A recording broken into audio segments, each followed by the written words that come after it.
Alina was washing dishes when her phone rang. The number looked strange, not one she knew. She almost let it go to voicemail, but something made her answer. Hello? Is this Alina Khan? Yes, this is Alina. Ma'am, this is Officer Ahmed from the city police. I need to speak with you about your husband, Imran Khan. The plate slipped from her hands and crashed into the sink. Water splashed everywhere, but she didn't notice. Her heart started beating fast. What about my husband? Is he okay? There was a pause, a long, terrible pause that made her stomach twist. Ma'am, I'm very sorry to tell you this. Your husband was in a car accident tonight. He didn't make it. The words hit her like a punch to the chest. She couldn't breathe. She couldn't think. The kitchen around her seemed to spin. No, that's not possible. He just left for work this morning. He said he would be home by 8. It's only 7:30. Ma'am, the accident happened about an hour ago. Found your number in his phone as his emergency contact. We need you to come to the hospital to identify the body. Identify the body? Those words echoed in her mind like a nightmare. This wasn't real. This couldn't be real. She had made his favorite dinner. She was waiting for him to come home so they could eat together and watch their favorite show. Hey, are you still there? Yes, I'm here. Her voice sounded strange, like it was coming from someone else. Can someone drive you to the hospital? You shouldn't drive right now. Alina looked around her empty house. Her sister lived 2 hours away. Her parents were in another city. She had no one to call. I'll manage, she whispered. The drive to the hospital felt like a bad dream. Every red light seemed to last forever. Every turn brought her closer to a truth she didn't want to face. Maybe the police were wrong. Maybe it was someone else. Maybe Imran was sitting in the hospital with a broken arm, wondering why she looked so scared. But deep down, she knew. Knew from the moment the officer said those words. She knew from the way her heart had stopped beating normally. She knew because that morning, when Imran kissed her goodbye, something had felt different. He had held her a little longer than usual. He had looked at her like he was trying to remember her face. The hospital smelled like cleaning products and sadness. Officer Ahmad was waiting for her in the lobby. He was a kind man with gentle eyes, but she hated him for being the one to bring this news into her life. Mrs. Khan, I know this is very difficult. Take your time. They walked down a long hallway with bright white lights. Each step felt heavy. Each breath felt like work. She kept thinking that maybe she would wake up and find Imran next to her in bed, snoring softly like he always did. The room was cold and quiet. There was a body covered with a white sheet on a metal table. Officer Ahmed looked at her with sad eyes. Are you ready? She nodded, but she wasn't ready. How could anyone be ready for this? He pulled back the sheet, and there was Imran, her Imran. His face was peaceful, like he was sleeping. There was a small cut on his forehead, but otherwise he looked like he could open his eyes any second and smile at her. Is this your husband, Imran Khan? Yes. The word came out as a whisper. Yes, this is my husband. She reached out to touch his face. His skin was cold, so cold. This morning it had been warm when he kissed her cheek. This morning he had been alive, laughing at something funny on the news, complaining about the traffic, planning their weekend trip to the mountains. What happened? She asked, not taking her eyes off his face. A drunk driver ran a red light. Hit your husband's car on. The driver sighed. The other driver survived, but your husband died on impact. He wouldn't have felt any pain. No pain. That was supposed to make her feel better, but it didn't. Nothing could make this better. The next few days passed like a fog. People came and went from her house. Her sister arrived and took care of the funeral arrangements. Friends brought food that Alina couldn't eat. Everyone kept saying the same things over and over. I'm so sorry for your loss. Was such a good man. Everything happens for a reason. You're young, you'll find love again. Alina couldn't hear them properly. Everything sounded like it was coming from underwater. She kept expecting Imran to walk through the door and tell her this was all a mistake. She kept checking her phone, thinking he might call. The funeral was small and quick, too quick.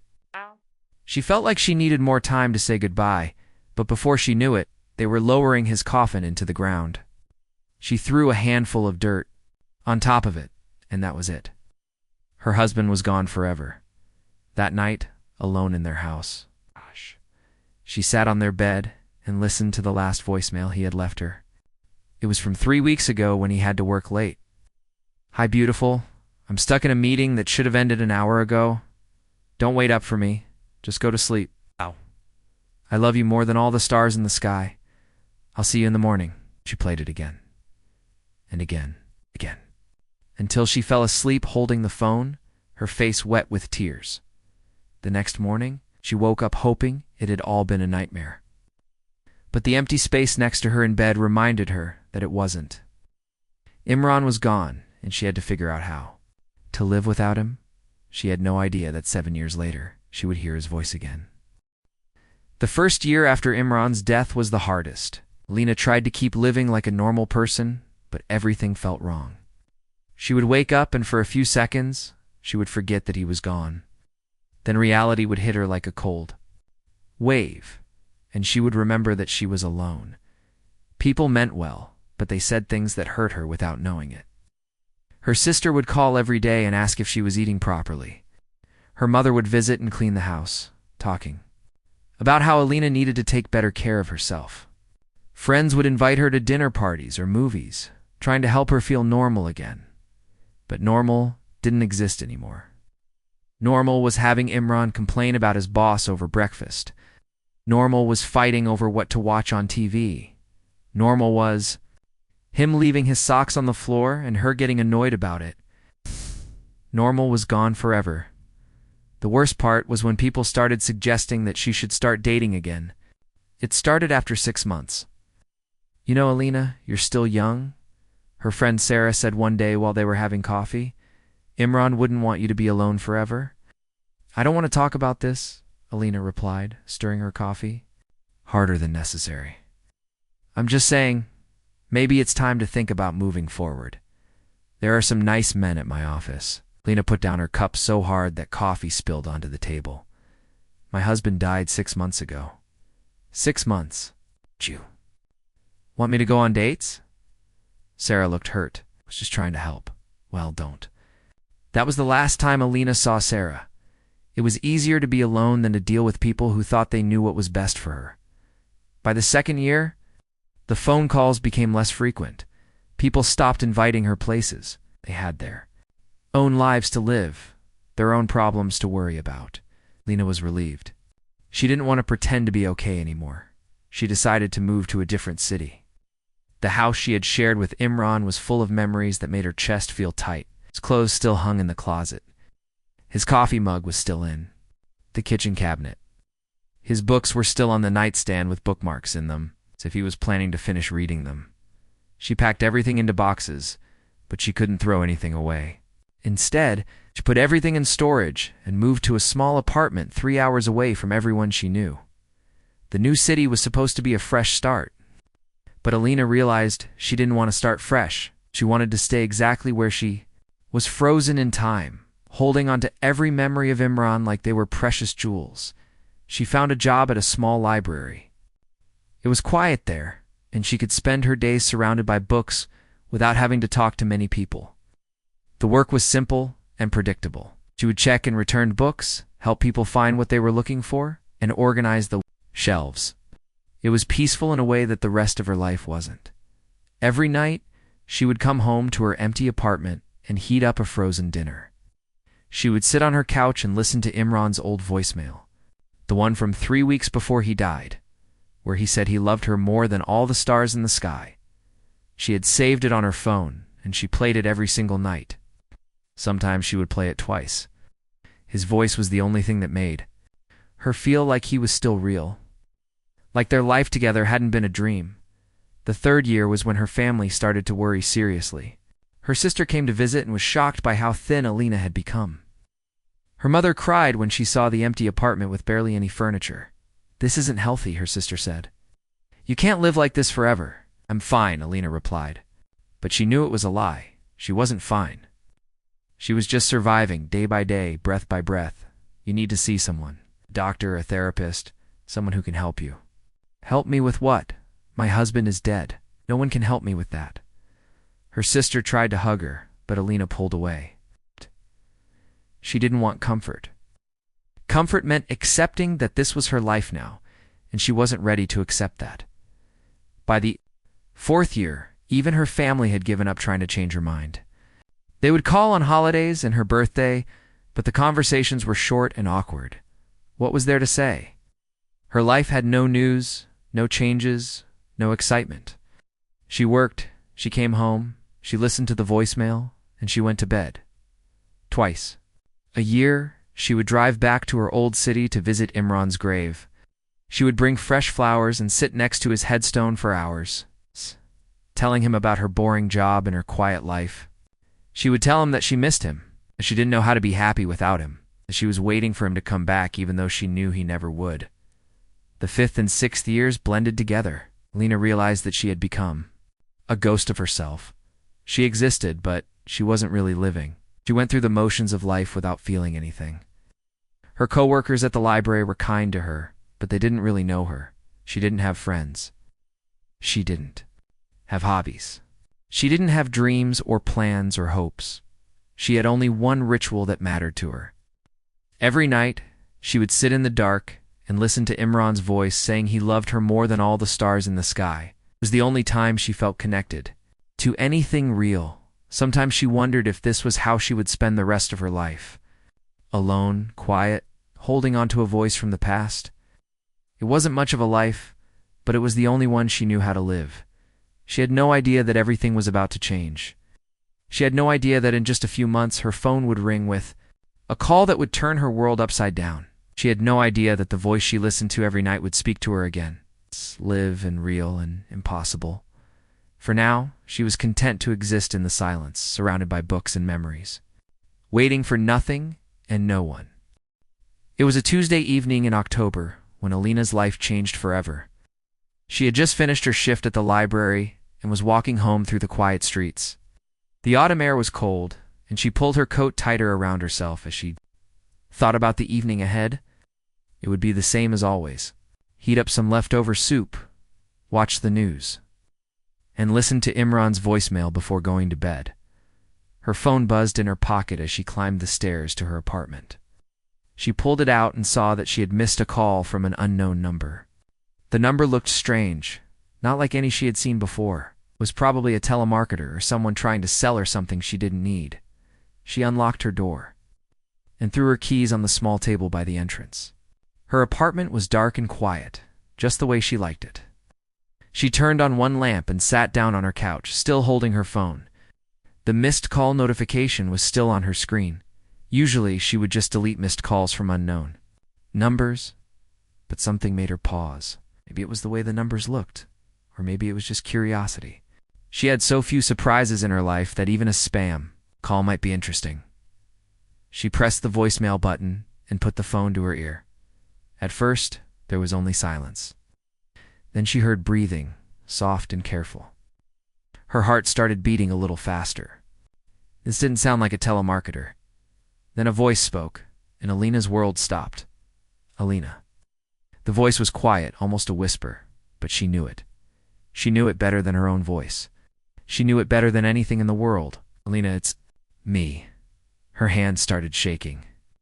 The phone slipped from her fingers and clattered onto the floor. She stared at it like it was a dangerous animal. Oh, this couldn't be real. This couldn't be happening. She picked up the phone with trembling hands and played the message again. Alina, it's me. I don't have much time. Please don't be afraid. It was Imran's voice. It was definitely Imran's voice. She had listened to his last voicemail thousands of times over the past 7 years. She knew every pause, every breath, every word. This was him, but that was impossible. Imran was dead. She had seen his body at the hospital. She had watched them put his coffin in the ground. She had visited his grave twice a year for 7 years. She played the message a third time, pressing the phone so hard against her ear that it hurt. Alina, it's me. I don't have much time. Please don't be afraid. The voice was older than she remembered, a little rougher, but it was him.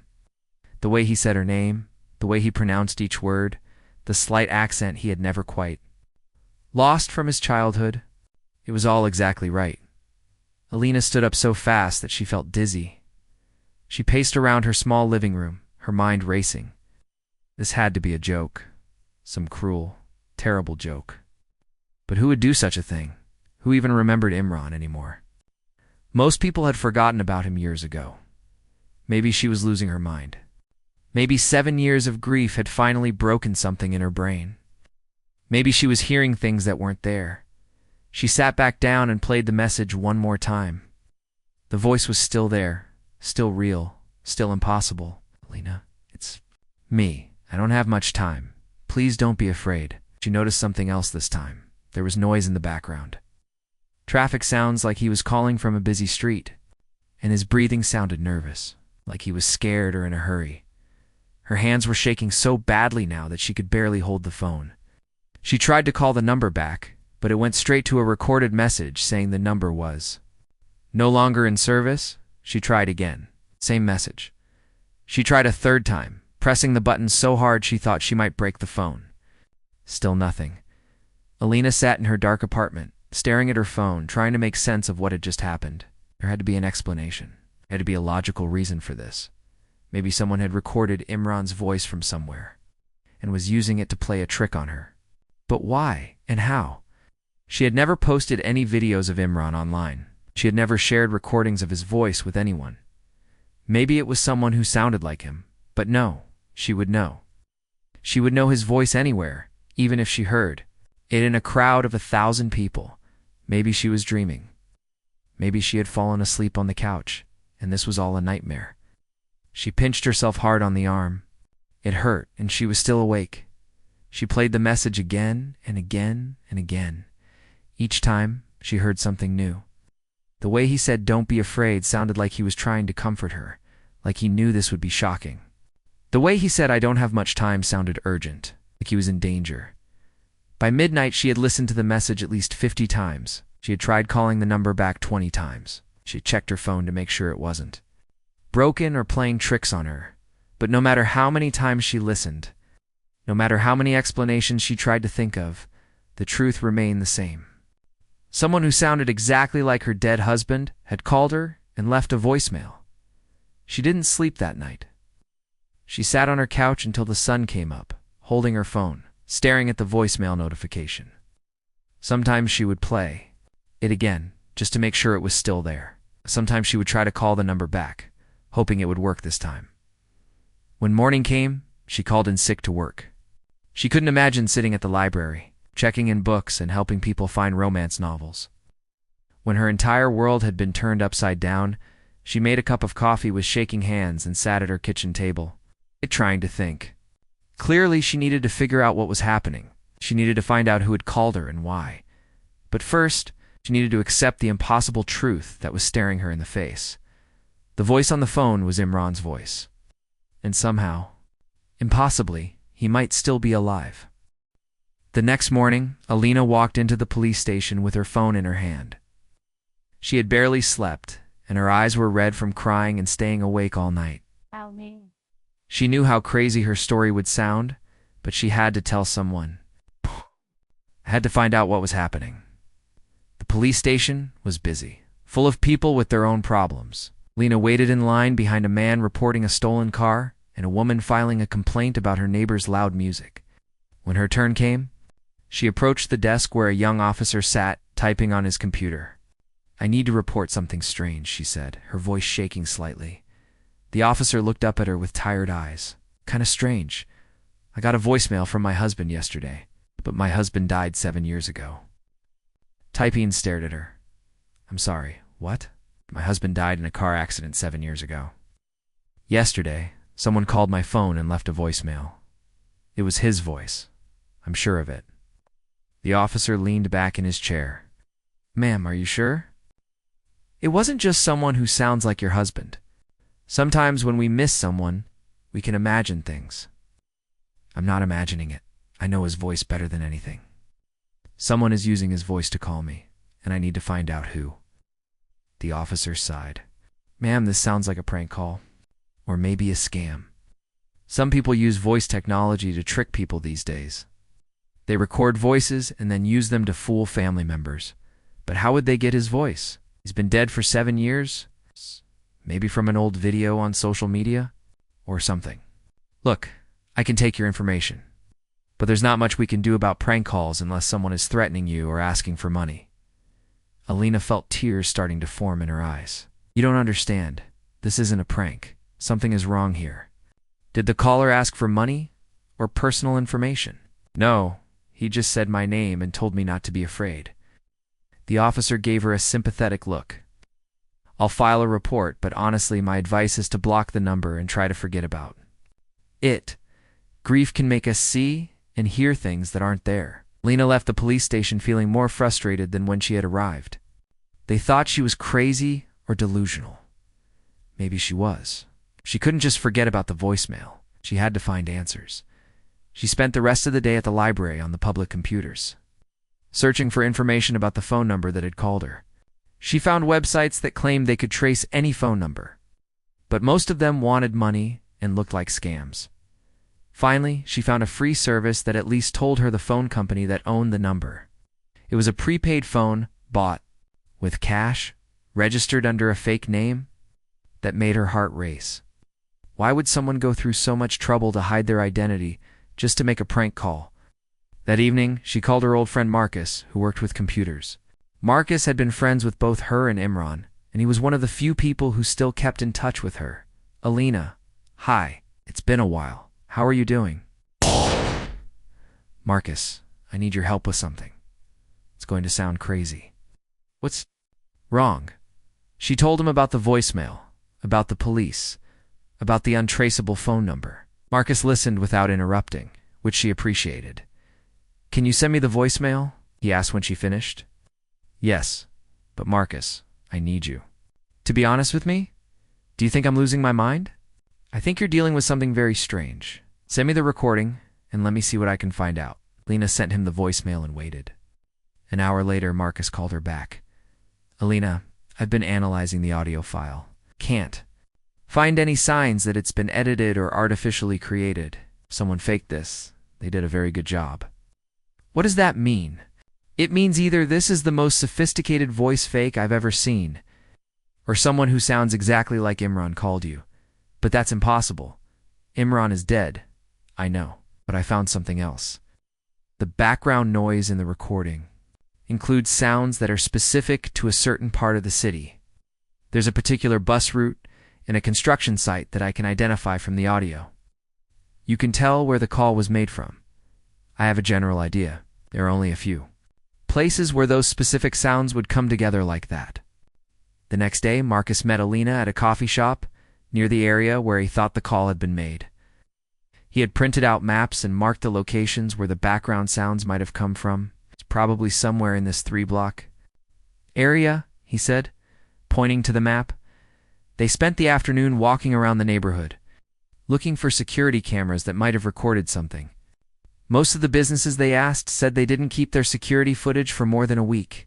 The call had been made 5 days ago, but at a small restaurant on the corner, the owner was more helpful.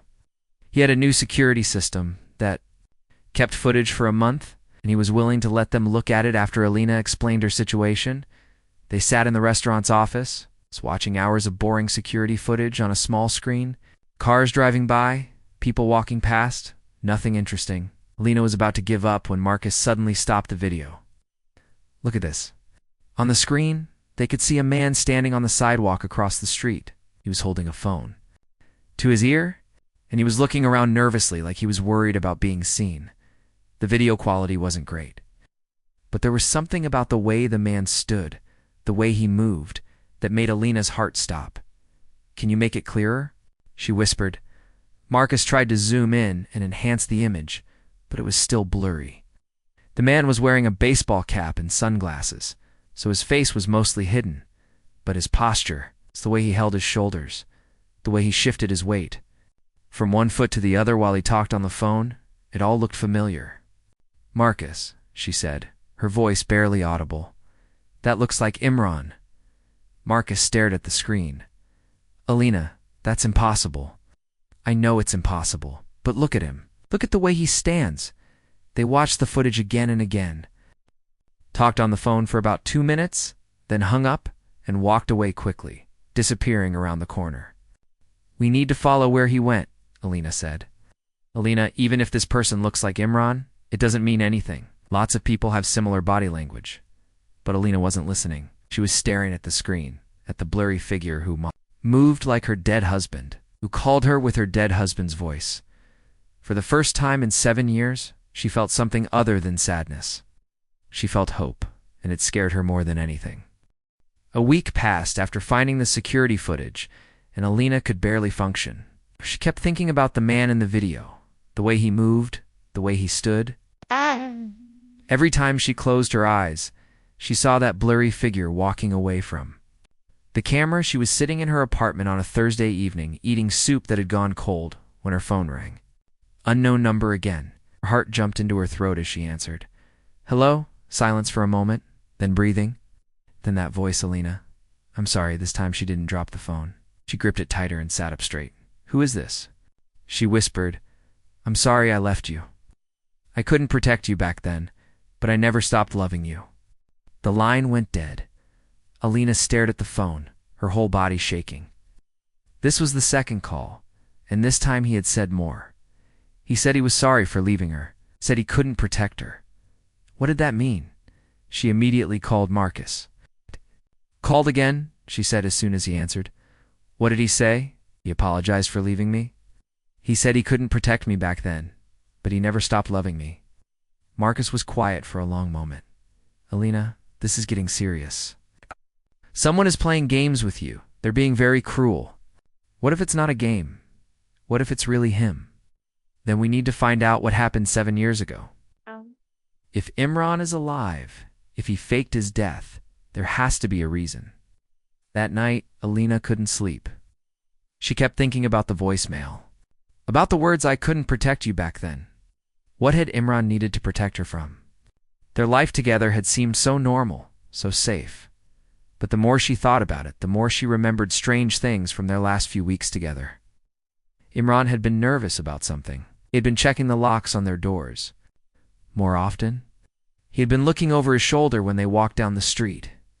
She had asked him about it, but he had just said work was stressful. She had believed him because she wanted to believe him. The next morning, she made a decision. She was going to find out everything she could about Imran's life before he died. She was going to talk to people she hadn't spoken to in years. She was going to ask questions she had never thought to ask.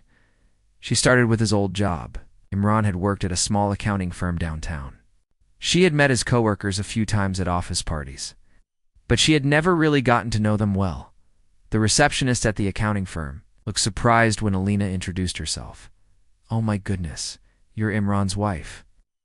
I'm so sorry about what happened to him. He was such a nice man. Thank you. I know this might sound strange, but I'm trying to learn more about his last few weeks at work. Was he acting differently? Was he worried about anything? The receptionist looked around nervously. Well, he did seem stressed about something. He was working late a lot, and he seemed jumpy. But I figured it was just because of the Peterson account? The Peterson account? Oh, you don't know about that? It was this big client that came in about a month before Imran died. Mr. Peterson wanted Imran to handle his books personally. Imran didn't like something about the paperwork, though. He kept asking questions about where the money was coming from. Alina felt a chill run down her spine. What kind of questions? I don't know the details, but I remember hearing Imran on the phone with Mr. Peterson a few times. He sounded upset, kept saying things like, this doesn't add up and I can't be part of this. Do you know what happened to Mr. Peterson after Imran died? He never came back. As soon as we told him about the accident, he said he would find another accountant. We never heard from him again. Alina left the accounting firm with more questions than answers. She spent the rest of the day at the library, using the computers to search for information about Peterson. But it was a common name, and she didn't have enough details to find the right person. That evening, she decided to visit Imran's old friend David. David had been Imran's college roommate, and they had stayed close, even after graduation. David lived across town with his wife and 2 kids. Lena, what a surprise, David said when he opened the door. Come in, Sarah. Look who's here. They sat in David's living room, drinking tea and making small talk. Finally, Alina brought up the reason for her visit. David, I need to ask you something about Imran. In the weeks before he died, Did he say anything to you about being worried or scared? David exchanged a look with his wife. Why are you asking? I'm trying to understand some things about his last few weeks, please. It's important. David was quiet for a moment. Actually, yes. He called me a few times, asking strange questions. He wanted to know if I had noticed anyone following me, or if I had gotten any weird phone calls. Following you? Why would someone follow you? I don't know, he said. He thought someone might be watching him, and he was worried they might try to get to him through his friends or family. Did you see anyone following you? No, but Imran seemed really scared. Said he had gotten involved in something at work that was bigger than he thought. He said he wished he had never taken that. Client, did he mention the name Peterson? David's eyes widened. How did you know about Peterson? I talked to someone at his office. What did Imran tell you about him? Said Peterson was involved in some kind of money laundering scheme. He said the numbers didn't make sense, and when he started asking questions, Peterson got angry. Imran was thinking about going to the police. Did he go to the police? I don't know. That was our last conversation. He died 2 days later. Alina felt like pieces of a puzzle were starting to come together, but the picture they were forming was terrifying. If Imran had discovered something illegal, if he had been planning to go to the police, then maybe Peterson had a reason to want him gone. But if Peterson had wanted Imran dead, why would Imran still be alive now? And why would he be calling her? David, what if Imran didn't really die in that accident? David stared at her. What do you mean? What if he had to fake his death to protect himself? What if Peterson was threatening him, and the only way to stay safe was to disappear, Alina? That's impossible. You identified his body. I know, but what if I was wrong? What if it wasn't really him? David looked at her with concern. Lena, I think you need to talk to someone. A counselor or a therapist. Grief can make us think impossible things. But Alina wasn't listening. She was thinking about the voicemail, about the security footage, about all the strange things that had happened in the weeks before Imran's death. If he had faked his death to protect her, it would explain everything.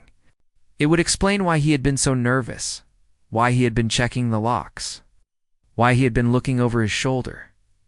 It would also explain why he was calling her now, 7 years later. Maybe whatever danger he had been running from was finally over. Maybe he was ready to come home. Or maybe the danger was back, and he was trying to warn her. Either way, she needed to find him. She needed to know the truth. 3 days after her conversation with David, Alina's phone rang one final time. She was at work shelving books in the quiet library when the familiar unknown number appeared on her screen. Her hands trembled as she answered. Hello, Lena? The voice was clearer this time, less rushed. I know you've been looking for answers, Imran, she whispered, ducking behind a tall bookshelf so no one could see her. If you still want to know the truth, come to the place where we first met. Tomorrow at sunset, come alone. Wait, I need to know, but the line was already dead. Alina stood in the library, holding her phone, her heart pounding so hard she could hear it in her ears. The place where they first met. She knew exactly where that was. The old bookstore near the college, the one with the red door and the creaky wooden floors. It was where she had been reaching for a book on the top shelf when a tall, handsome man had offered to help her. It was where Imran had smiled at her for the first time and asked if she wanted to get coffee. The bookstore had closed down years ago. But the building was still there, empty and forgotten. That night, Alina couldn't eat or sleep. She kept thinking about what she would say, what she would do if it really was Imran. Part of her was excited, desperate to see him again. But another part of her was angry. If he had been alive all this time, why had he let her suffer? Why had he let her think he was dead? She also felt scared. If Imran had faked his death because of dangerous people, what did that mean for her safety? What if Peterson or his associates were still out there?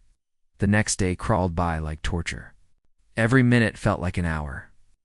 She called in sick to work again, knowing she couldn't concentrate on anything. She spent the day pacing around her apartment, checking the clock every few minutes.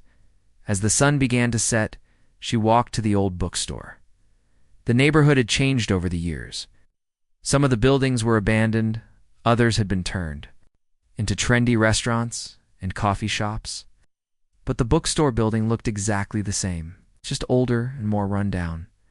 The red door was faded now, and some of the windows were boarded up.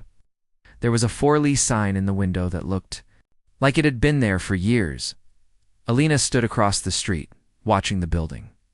She didn't see anyone inside, but the front door was slightly open. Her heart was beating so fast she felt dizzy. She crossed the street and pushed open the red door. It creaked loudly, just like it used to. The inside of the bookstore was empty, except for a few old bookshelves and dust covers. The afternoon light coming through the dirty windows made everything look golden and ghostly. Alina. She turned around, and there he was. Imran was sitting in the corner where the poetry section used to be. On an old wooden chair that must have been left behind when the store closed. He looked older, thinner, and tired. His hair was longer than she remembered, and there were lines around his eyes that hadn't been there before. But it was definitely him. For a moment, neither of them moved. They just stared at each other across the empty room. 7 years of separation stretching between them like a canyon. You looked exactly the same, he said softly. You look different, she replied, surprised by how calm her voice sounded. He stood up slowly, as if he was afraid any sudden movement might scare her away. I know you must have a lot of questions. Just one. Alina's voice was steady, but her hands were shaking. Why? Imran closed his eyes for a moment, as if gathering courage. Because Peterson threatened to kill you. The words hit her like a physical blow. What? The money laundering scheme I discovered, it was bigger than I thought. Peterson wasn't just some small-time criminal. He was connected to people who made their problems disappear permanently, so you decided to disappear instead. When I told Peterson I was going to the police, he showed me pictures of you. Pictures of you at work, at the grocery store, walking to your car. He said if I caused any trouble, you would have an accident too. Alina felt sick. So you faked your death? Had help. There was a detective who was already investigating Peterson's organization. He arranged everything. It's the fake accident, the body in the morgue, the funeral. It was the only way to keep you safe. The body in the morgue. That wasn't you. It was a man who had died in another accident the same day. He was about my age and size. The detective made sure the face was damaged enough that identification would be difficult. Alina stared at him, trying to process what he was telling her. I identified you. I saw your face. You saw what you expected to see. When someone is grieving, when they're in shock, they don't always see clearly. And you wanted to believe it was me so you could start the process of saying goodbye. But I knew your face better than anyone. The detective said you hesitated before you confirmed it was me. Said you looked confused. Alina remembered that day at the morgue. She had been so overwhelmed with grief that everything had seemed like a blur. But now that she thought about it, something had felt wrong. The body had looked like Imran, but not quite right. She had pushed that feeling aside, thinking it was just because death had changed him. So you've been alive all this time, she said, feeling anger rising in her chest. For 7 years you've been alive, and you let me think you were dead. I wanted to contact you so many times. I wanted to tell you the truth. But it wasn't. Safe Peterson's people were still looking for me. What changed? Why are you here now? Peterson is dead. He died in prison 2 months ago. The detective who helped me said it was finally safe to come back. 2 months ago? Alina's voice was getting louder. You've known it was safe for 2 months, and you're just contacting me now? Imran looked down at his hands. I was scared. I didn't know if you would forgive me. I didn't know if you had moved on, found someone else. I didn't know if you would even want to see me. So you decided to call me and leave mysterious voicemails. Instead of just telling me the truth, I wanted to see how you would react. I wanted to know if you still cared, if you still remembered me. Alina felt tears starting to form in her eyes, but she wasn't sure if they were tears of joy or anger. Still remembered you, Imran? I haven't lived a single day in 7 years without thinking about you. I moved to a different city because I couldn't bear to be in the places we used to go together. I listen to your old voicemail every single night before I go to sleep. I'm sorry, he said, standing up and taking a step toward her. I'm so sorry, Alina. I never wanted to hurt you. But you did hurt me? Gosh. You'd let me suffer for 7 years when you could have found a way to tell me the truth. I was protecting you. No, you were protecting yourself. You made the decision for both of us without asking me what I wanted.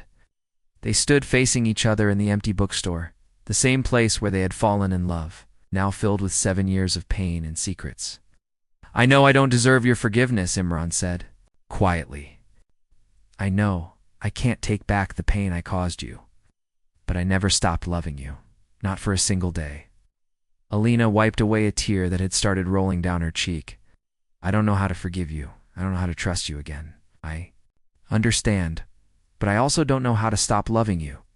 They looked at each other in the fading light, two people who had been torn apart by circumstances beyond their control, trying to figure out if love was enough to bridge the gap that 7 years of separation had created. Can we try? Asked. Can we try to find our way back to each other? Alina didn't answer immediately. She thought about the 7 years of loneliness, the 7 years of grief, the 7 years of living like a ghost. She thought about the voicemails, the investigation, the hope and fear that had consumed her for the past few weeks. I don't know, she said finally, but I'm willing to try. For the first time in 7 years, the silence between them wasn't empty. It was full of possibility.